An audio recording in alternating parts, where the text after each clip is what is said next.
నాకైతే ఆశ ఉన్నది రావాలని, ఆ పెండి విందులో కూర్చోవాలని ఆశ ఉంది నాకు. ఏమంటున్నారు వీళ్ళు? చాలా దూరం నుంచి వచ్చావు, కుర్చీలో కూర్చో, భోజనం చేస్తావా, టిఫిన్ చేస్తావా, టీ తాగుతావని చెప్పి అన్ని పరిచర్యలు చాలా గౌరవంగా చూసి అమ్మో దైవజన చెంపలు కూడా కొట్టుకుంటారు. ఏమేమి కావాలో మొత్తం చూసుకుంటారు. ఏమంటారంటే, ఈరోజు యవనస్తులు కూడుకుందా, సువార్త కూడుకుంది కదా, సండే స్కూల్ ప్రోగ్రాం ఉంది కదా, ఈరోజు చర్చి ఆరాధన కదా, యానివర్సరీ ప్రోగ్రాం కదా, క్రిస్మస్ ఆరాధన కదా, ఉపవాస కూడిక కదా. అరే నాకు భలే ఇష్టంగా ఉంటుంది ఉపవాస కూడిక అంటే, నాకు భలే ఇష్టమే. కానీ నేను ఒక పొలాన్ని కొన్నాను, చాలా ఆశ ఉంది నాకు, కానీ నేను పొలం కొన్నాను. ఈరోజు నేను వెళ్ళాలి. పొలం కొనేసాడంట, కొనటానికి కాదు వెళ్ళింది ఇక్కడ. పొలం కొనేసి కొనిన తర్వాత చూస్తారా, చూసి కొంటారా? అమ్మా, ఏదైనా వస్తువు చూసి కొంటారా, చూసి కొనిసిన చూస్తారా? చెప్పాలి పెద్దవాళ్ళు. ఏం చూస్తారు? అది బంజరు భూమి, రేగడా, నల్ల రేగడా, ఎర్ర రేగడా, పంటలు పండేదా, బంజరు భూమి అని చెప్పి చూడరా? అక్కడ నీళ్ళు పడితేలే చూడరా? చుట్టుపక్కల ఏమన్నా దగ్గరలో పాఠంగా ఉందని చూస్తారా? చూడరా? ఇది కొంటే మేలా కాదని గమనిస్తారా? గమనించరా? దీన్ని దేవుడు అన్నాడు, మనుషులందరూ కూడా అంట ఆస్తులు సంపాదించుకునే పనిలో బిజీగా ఉన్నారు.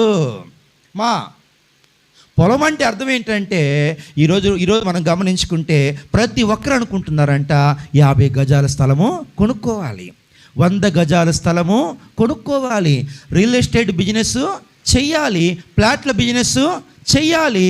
ఇంకా చెప్పాలంటే డబ్బునంటే ఈరోజు బ్యాంకుల్లో ఉంచుకోవట్లా. ఏం చేస్తున్నారు? ఎక్కడైనా స్థలం అమ్మకానికి వస్తే వీళ్ళు రెడీగా,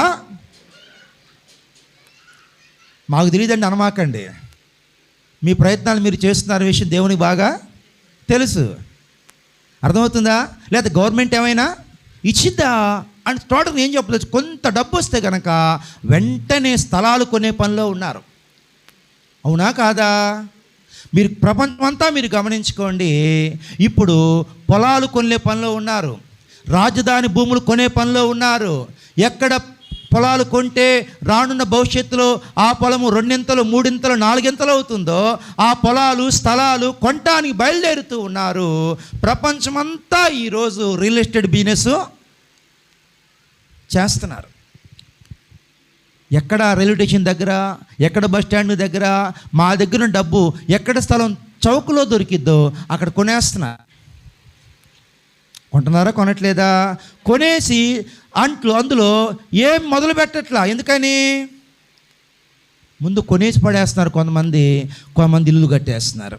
కొంతమంది ఆ చుట్టుపక్కల ఏమి సౌకర్యాలు లేవు కాబట్టి సౌకర్యాలు వచ్చేంత వరకు స్థలం కొని పక్కన పడేస్తున్నారు. 5 సంవత్సరాలకో 10 సంవత్సరాలకో రేటు పెరగకపోదా? ఏంటమ్మా ఆలోచన? ఇప్పుడు ఏ వీధి కన్నా మీరు వెళ్ళండి, ఏ పేట కన్నా మీరు వెళ్ళండి, ఏ వ్యక్తిని మాట్లాడండి, ఎక్కడ చూసినా కూడా ఈ స్థలాలు పొలాల బిజినెస్ ఎక్కువగా. దీని ఆత్మీయ అర్థం ఏంటంటే ఆస్తులు సంపాదించుకునే పనిలో ఉన్నారు. ఆస్తులు సంపాదించుకునే వారి దగ్గరికి వెళ్ళి ఆత్మల సంపాదన అంటే మనము వెర్రివారిగా చూస్తారు.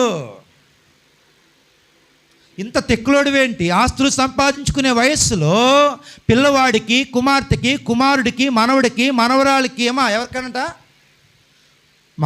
మనకే లేదు, కానీ బయటికి వెళ్తే దేవుని బిడ్డలారా కొడుకంట, కూతురుకంట, తర్వాత వారు పుట్టిన బిడ్డలకు కూడా అంట.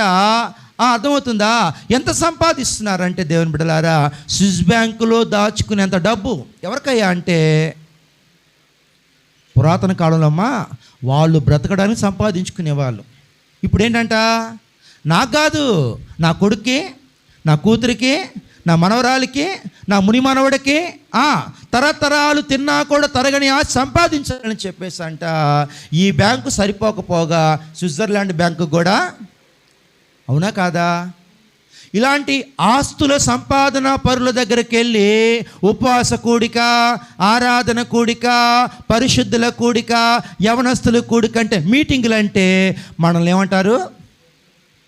వయసు ఉండగానే 4 రాళ్ళు, ఉద్యోగం ఉండగానే ఏ రాళ్ళు? డబ్బులు అనే రాళ్ళు, బంగారం అనే రాళ్ళు, స్థలాలు అనే రాళ్ళు. ఇప్పుడు కాకపోతే ఎప్పుడు సంపాదించుకుంటామని చెప్పేసి ఆస్తుల సంపాదనలో మందిరాళ్ళు చులకనగా ఉండయి, ప్రార్థనా కూడికలు చులకనగా ఉండయి, పరిశుద్ధుల కూడికలు చులకనగా ఉండయి. వాటి మీద, ఆస్తుల మీద పెట్టే శ్రద్ధ ఆత్మల మీద పెట్టడం లేదు. వీరికి ఏం తెలియడం లేదు?